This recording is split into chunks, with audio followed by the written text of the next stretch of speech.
and welcome to You Beauty, the podcast for your face. I'm Leigh Campbell. I'm Kelly McCarran, and would you believe, well you would because you're living in it, it's 2026. I don't know how that happened. I cannot write that down yet. What?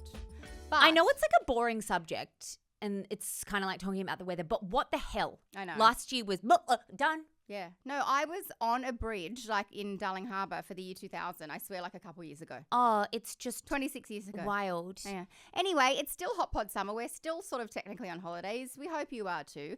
So we have another random, different, fun episode for you. We are returning to normal programming soon, but for today, we're going to bust some myths. Mythbusters! Wait, what's the hard to say. Ghostbusters song? No, wait. That's Batman. I ain't afraid of no ghosts. That's the long one. Anyway, Okay. we have done some hard work during the holidays, which is, you're welcome. There are 9 top true or false beauty myths that we are going to discuss and help you understand. Leigh is going to read them out. I will give you a raw reaction. Ooh. And then Leigh will expand on it more so than me just going wrong or true. False. Okay. First one. Shaving hair will cause it to grow back thicker and darker. Bow, bow. False. Sort of. But Okay. there are a few caveats to that. But bow, false. You have to share your caveats. Well, you you can't go. say You that. can go first. Okay, so shaving. I shave my arms. I shave my face. I shave my face. I shave my legs sometimes. I reckon, yeah. That's the least amount of shaving I do. I have only to now. shave everything on my body. Oh, except like my arms. I But shave my arms because they're very hairy, and I used to wax, and then I got a lot of breakouts, and I did laser, but I couldn't be bothered. Anyway, How often do you shave your arms? when I need them. Okay. I mean, I need to use my arms. I use my arms a lot. If I'm home for 2 weeks straight, like sick or I don't know, whatever, I don't. But then Do they grow back spiky like your legs? yeah. So this is the thing. The hair is not changed. There's a hair bulb and follicle under the skin, and then with shaving, you're lopping it off on the top of the skin. So the hair is still under there. You haven't removed it from the root like waxing would. The reason it might feel thicker is because there's no natural taper to it anymore. Because your hairs have Like if you look at the bottom of your hair, it's very sort of like spindly. Whereas Yes. if you cut it with scissors, it's sharp and blunt. Correct. That's why getting a haircut's good because your hair feels thicker. So it will feel spikier or like more blunt, but the hair that is existing under the skin is the exact same hair. It's just going to grow through. The color cannot change. It cannot become darker. It can't become thicker. It's just that it's all lopped off and then grows back at the same rate. So it feels, I guess, thicker or sharper like a chia pet. Remember those things you watered and the hair grew out of Oh, them? yeah. Yeah. But no, shaving will not make your hair grow back thicker or darker. The only caveats that I will add is if you are going through a particular hormone fluctuation, it's not that it's then all of a sudden making your hair grow back thicker or darker. However, hormone fluctuations can affect your hair. So say you have PCOS or you're going through peri or menopause. Yeah. In that case, yes, your hair can change. Yes, but it's not the shaving, it's just your life. It's just your life. And maybe but shaving isn't the best approach. because then your hair might be growing back darker and maybe thicker because of this surge in hormones. And then by shaving it and by creating those blunt edges, you are going to end up feels with more obvious. Yeah, and look a little bit 5 o'clock shadowy potentially. Sexy. True or false, Kelly? Clean makeup, skincare, and beauty products are better for you from a health perspective. Ugh. Can you say greenwashing? Greenwashing. Can you say greenwashing here? So clean is a word. It is not a verification. It is not a certification. It is a way that people market, just like glowy, just like It doesn't bright. mean anything. It's just a word that brands can use.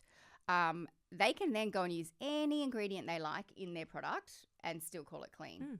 Just like they wouldn't, but they could say it was dirty. Yeah, that's it. There was a brand that did that for a while. So ignore the term clean because it doesn't mean anything. If you are looking for certified organic ingredients or products, that's a certification. Look on the packaging, look on their website. That's Heavily fine. regulated, so you will Heavily see. regulated. Costs a lot of money But clean and natural in the same vein are just words that brands use. So I'd be careful with that. And also There is a lot of greenwashing because the industry has made mostly women terrified of certain ingredients. And then there's websites that can scan products. Apparently these days sunscreen and deodorant kill you. Oh, yeah. So. I mean, water is poisonous in a high Exactly. dose. So, no, clean beauty is not better for you. It's not even a thing. It's just a term. The next one. Wearing makeup every day is bad for your skin and clogs your pores. Your skin needs to breathe. Skin doesn't breathe. Skin can't breathe. Skin does not have a mouth Or a lung. or lungs. No, skin does not breathe. However, if you're not washing your face really well Bingo. every single day, Yep. then yes, it will clog your pores. But if you are doing the correct double cleanse at the end of each day and getting rid of your sunscreen and the makeup with the first cleanse, and then with the second cleanse actually getting rid of all of the stuff that's in your skin, like the dirt and the everything, Sebum. sebum, Debris. then you can't clog your pores. Like a Correct. lot of people wear makeup every single day and they've got beautiful clear skin. She has got it spot on. So you can wear as much makeup as you want every single day. It is pore cleansing that will result in porous skin. So you've really got to cleanse thoroughly twice, right products, remove absolutely everything, and then wear as much makeup as you want. The thing is that you could put two people next to each other and one person might wear makeup every single day. The next person might wear makeup once a month. The person that wears makeup once a month might have more clogged skin. Like they might have blackheads. It's just different. It's just how But you your cleansing. skin does not breathe. You know, I think maybe it's not so much a term now, but your skin needs to breathe. It doesn't because it can't. It's just like saying okay. drinking water makes your skin better. Yeah, no, it's better for your overall health and organs and everything, but it's not going to directly hydrate your skin. Shame, because I drink a lot of water. Although I am quite juicy. You Oily. eat fruits though. Fruits are better apparently. I don't eat a lot of fruit. Oh. I do in summer. Actually, I love a mandarin. We digress. Okay, the next one is some makeup brands still test their products on animals. This is a common one. Ooh, yeah. You're not sure? No, I know that they do. No, they don't, Kelly. Like I can't think of one single person. So You can't think of one single brand that still tests on animals. who? A lot of them. So it was in the 80s that almost every brand stopped themselves, like in their in-house formulation, testing individual ingredients or final formulas on animals. Mm-hmm. They have all moved on to synthetic versions of skin and all that sort of stuff, right? I must preface this. This is with non-regulated beauty. So none of this is medication, prescription, over the counter. Like it's all Like stuff foundation you walk or into Mecca serum. or Priceline and you buy these things. However, up until 2021, which is 5 years ago now, some products that were sold into the Chinese market were tested by the Chinese government for safety on animals, right? So people would say, oh, I don't support that brand because it tests on animals. And it's like, firstly, no, the Chinese government tests it to sell it. And then people rightly so would say, well, then they shouldn't sell into the Chinese And market. then the argument is, well, then they'd pretty much go out of business because the Chinese market keeps the rest of the world afloat. Yeah, but if you care enough. Oh, of But course. It all changed in May 2021, and this is the PETA official website. So it is true, guys, and I just really want this old myth to die. Yeah, because you're But- about to blow my mind, I think. Yeah, so as of May 2021, China allows companies to market most imported general cosmetics, shampoo, body wash, lotion, makeup without animal testing. The companies have to take steps to prove the product's safety first. So they like that synthetic skin and blah, blah, blah, blah, blah. And Bob's your uncle. So not one company. well, I don't know. Maybe there's a company out there that just really hates rabbits and still does it. But I don't know any brand that did it themselves in the last decades. And now the Chinese government goes, okay, cool. What about ingredients they use though? Same. So it has to be like it says here, general body wash, lotion, makeup. I can't speak for prescription Tret, for example, because I don't think people realize all their medicines are often tested on animals. Yeah. But that's fine because you might need a medicine, but you don't need foundation. So I get that as well. But they have to just prove the safety through other ways. If that's to sell physically in China, if you're an online website and you just ship to China, obviously you don't test on animals because who would? So no, it doesn't happen anymore for general cosmetics. And that happened in 2021. And a lot of it was to do with PETA's championing of cruelty-free and no cruelty to animals. Oh. So that I feel like they changed. really haven't advertised that since though. No, that all of these can companies. I tell you what it is? It annoys me when you Google something, it's confirmation bias. So you just get all these other old things and blah, blah, blah. But this is the PETA website. New regulations in China allow for cruelty-free cosmetics 2021. And you're 100% sure that the big umbrella companies aren't still doing it because it's the cheaper option? Well, it's not cheaper because they don't do it. They don't have to. They were just like, hi, China, do you want this foundation? I thought they had to originally because they can't just like test on humans. I can't say every single brand or every single, like I don't know that. But I know, for example, L'Oreal stopped in-house testing anything in the 80s. And then, but they still sold into China. But of 2021, there you go. Oh, there you go. But again, general cosmetics, shampoo, makeup. That's great. All right, next question. True or false, my friend Kelly? You don't need to wear sunscreen if your foundation is SPF 50 plus. False, because unless you're using half a teaspoon of foundation. I should have brought some show and tell to show how much that is. Which is just so much product. You could, you just can't. It would look like your foundation exploded all over your face. Unless there's some magical formula that you can, you can't. So no. There isn't. So you need to think of your sunscreen as skincare and your makeup as makeup, like separate categories. We do all of our skincare, then we go into our makeup. So final step of skincare is SPF, of which you need to apply half a teaspoon, which is a lot. And that's why you should probably wait a bit, because I need to wait for mine to sort of set and sink in. Then go for it. Go for gold with SPF, whatever you want in your foundation. But you cannot wear enough foundation to get the right coverage. Look, I don't care if you don't, but you're just putting your skin at risk. So whatever. But no, it is not adequate in your makeup. Next one. I don't think you'll know the answer to this because you are not this. You can train your hair to be less oily. I don't think you can train your hair to be less oily, but I think that if you start washing, well, yeah, I guess you can a little bit. But if you're taking all of the sebum out of your hair on a regular basis and then it's overproducing the oil to make up for it because it's like, I'm dry. You've been washing your hair too much. It's producing more oil. So if you start lessening that and just using dry shampoo in between, then you can. But I wouldn't say That's it's like a good caveat. Yeah, I wouldn't say it's like training your hair. You can't train your hair to be less oily. You can definitely overwash it, that then will cause more oil. But if you've got an oily scalp or a dry scalp, that's just what you've got. I have an oily scalp. I know how far I can push it, but there's no magical method or products that means I can go from washing it every 2 days to once a week. That just wouldn't, well, I could, but it would be gross and I'd feel gross. Smell. So you just have the type of scalp that you have, and you should wash as frequently as you feel you need to, but not overwash it. You're right. But there's no training your sebum on your scalp, unfortunately. I'd love to.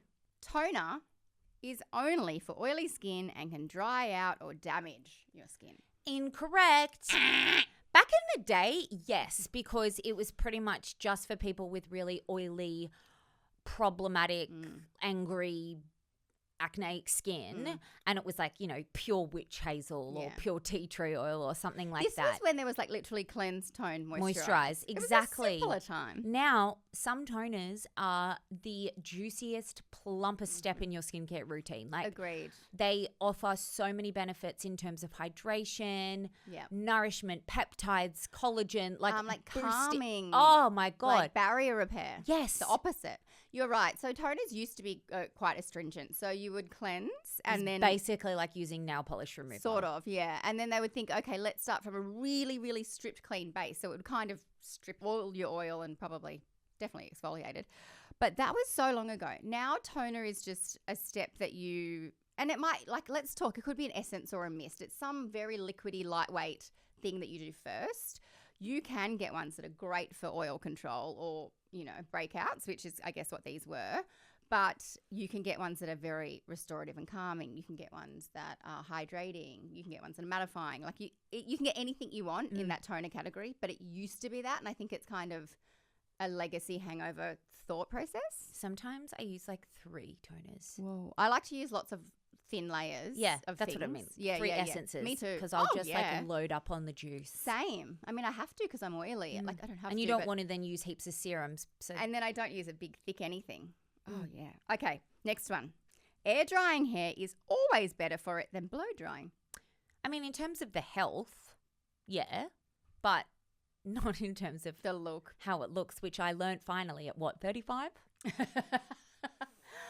Not always in terms of the health. It depends on how the environment, how long and thick your hair is, and how long. Actually, yes. air Oh drying my takes. God. It's such a good point. Oftentimes, the back of your hair underneath won't dry. Do you know what that does? That creates Mold. a damp, moist breeding ground for bacteria. So it's not always better for it than blow drying. Remember in 2024 when I had extensions for ages and I stupidly went to Bali with God. really thick I feel itchy just hearing this extensions. story. Like the silliest thing that I wore my extensions in Bali. But at not one point over the 10 days was my hair dry. Yeah. That is disgusting. Yeah, it's bad for the integrity of the hair strand because when your hair is damp or wet, it is much weaker. So it's not better, obviously that's not good for your hair. But then, yes, if it's damp for a period of time and it can't kind of actually get air through and air it out, that's really bad for bacteria, mold, gross. Blow drying is not great if you're using a high heat, but just use a medium heat. You know, Dyson. Obviously, that's why Dyson Airwrap and all those kind of airless heat exist. I think it's a kind of a bit of a catch-22 or If do a you've bit of got both. fine hair, don't. Oftentimes, I will 80% air dry and then finish with Yeah. heat, if I've got time. I often wouldn't do it when it's sopping wet because who's got the time? firstly, that takes too long. Secondly, my arm gets sore. Yeah, same. Thirdly, it's unnecessary. And I've got other things to do, so I'll flap about and do my makeup while it's sort of air drying. But yeah, no, always air drying is definitely not better. It just depends on how you air dry. And also the thickness of your hair, really. True or false, Kelly? You are the fragrance expert here, so I'm going to get you to answer okay. this. Rubbing your wrists together after spraying perfume helps spread and set the scent. Incorrect. So while it's a bit of an old wives' tale that it bruises. Yeah, I remember them saying it bruises the scent and changes it, makes it bad. It's not a definite rule that it does. Okay. We'll link an episode that I did last year with a fragrance expert. He was just a wealth of knowledge. It's not going to help the fragrance in any way. Okay. So there's no point doing it. And while it's an old wives' tale that it's going to bruise or ruin the fragrance, it's not going to benefit it at all. Can I just say I think I had a light bulb moment? I think it's done because remember back in the day, like olden days, we weren't alive, women had that little pot and it was more of an oil or something, and so they would dab it like it was and really then wet press. and then do that. Exactly. But they didn't have a spray. They so don't now have you can just spray if you want. They used to dab because it was a really rich oil. You also don't need to spray both wrists. I don't put any on my wrists. Do you? That's a very old-fashioned way of doing it, actually. Do you put it on your wrists? Not very often. I might if I was testing something more so than just... Correct, same. I just would do... Where do you put it? I just do one on my neck pretty much. I do one on the back of my neck, never my décolletage. And then I might do one spray and walk through it if I'm doing a second. back of my knees because that's a pulse point. Yeah, but you don't need to press it, so it offers nothing. I've never even thought of wrist. I mean, I have, but I just don't. But yes, on that point, don't spray traditional perfume on your chest, particularly if you're going in the sun. I'm not even in the sun, but it's got alcohol in it. It's very drying. So I put it on my the back of my neck. If you feel there, it's quite warm. Back of your neck. Yeah. You could do the inner elbow. Yeah, but then it feels a bit, I don't know. Until it dries, it's a little bit. I do the back of my knee. Yeah. Only one though. Or only one. Yeah, because otherwise it's too much. Also, maybe I should press my back of my knees Another tip, don't put it on if you're wearing jewellery because it makes it go a funny colour. I think that's why I normally have more stuff on here, but I forgot. I think that's why I don't do that. Obviously, with real jewellery, you can then wash it, but it will tarnish your don't. custom stuff. Yeah, custom.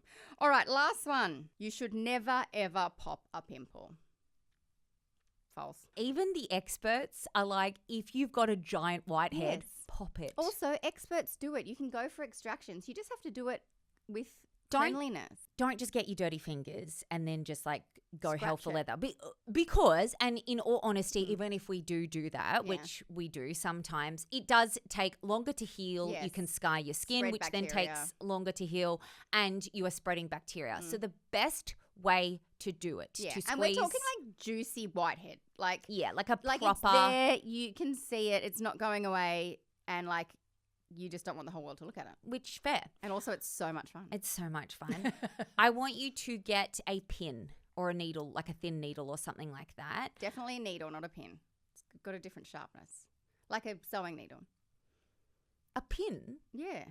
Like a pin that you would put, like a safety pin. They're not as sharp as needles. No, like a pin in your sewing kit. Yeah. Well, that's a needle, isn't it? Anyway, whatever. No, they're actually different. But yes, Okay. something that's really sharp, Yes. disinfect it. Yes. So you can either pour boiling water over it, you can run a flame over That's it. what I used to do, a cigarette lighter. Yeah. Remember cigarette lighters? Do they exist I anymore? have matches for my matches candles. for my candles. Just make sure it's disinfected, or alcohol, something Yes. that disinfects. Then I want Hand you sanitizer. to, We've still got lots of that. make sure you've washed your hands, clean the area, and then I want you to hold like a warm Hot compress or flannel or something over it just for a couple of minutes. Just to not soften even, the skin. just for 30 seconds or so, just to really, not hot, but warm, to soften the skin. This is exactly what I do, by the way. And then, yeah, exactly. Yeah, It is. Unless you're driving. Oh, like if I'm doing it properly, like say I've If got to you're doing squeeze it a pimple properly, because yeah. I've got to shoot tomorrow. If I'm just going hell for leather because it's fun, You like don't care, on yeah. my husband, I just scratch, pop, pick, like Yeah. I love it. But for me, So then you're going to lightly poke it with like to create the tiniest break in the skin, Yes. like microneedling just in the one spot. Yeah. But you do want to go deep enough that you're going to get all the gunk out. So you're not, don't just do it a little bit. Like Yeah. push in, But don't it like go- shouldn't But hurt. don't go. Yeah. Yeah. It shouldn't hurt. So you should not feel anything because it's like not dead skin, but it's But don't forget the pimple might be a bit tender. yes, but you This shouldn't. is so detailed. This is so I'm having So detailed. much fun. And then you get like tissues use or toilet paper, whatever you've got on hand. Lightly press on the sides using your fingers with the tissue or toilet paper on the But outside. down and up. Yes. Because you don't want to just press because it'll push the sebum under the skin. You want to go And then down spread the and up bacteria, so then it you get comes pimples. out of the volcano, not back under. And then keep squeezing Until it goes a bit bloody. until it goes bloody, because otherwise you haven't got rid of the sac and it's just going to like fill up Yes. again and spread infection. Oh, this is And great. then you clean it again. Yes, with what? Disinfectant? Yeah, I Oh, not disinfectant, but like a... Oh, you can use micellar water, obviously, but also sometimes I'm naughty and I'll still, like, I'll go in with a chemical exfoliant because I Yeah, really so do want I to really sting want the to burn shit it. out That's of what it. I'm thinking. You're I'm not like, meant to do don't that, say bitch. it, don't say it, don't say it. No. Chemical exfoliant. And they don't do that. Like, if you've had extractions, which is exactly how they do them, they don't do that. They'll probably then do another thorough cleanse all over. But I like to just go in and really murder it with, like, heaps of chemical exfoliant. Because but don't do that part. It just means that it's Or really not going to come back. Wipe it with micellar water and then put a pimple patch on it because then it's creating a seal that's germs can't get in. Or put a little retinol in it. That'll clear Oh, it okay, right no, up. don't do that part. You, We might, but I would just really, really clean it and then put a pimple patch on it. or like the because then it's- TBH pimple cream. Yeah, exactly. Something like that. Oh, That how just munches fun. away at it overnight so it's not going to come back. That was my favourite. Really? Yeah.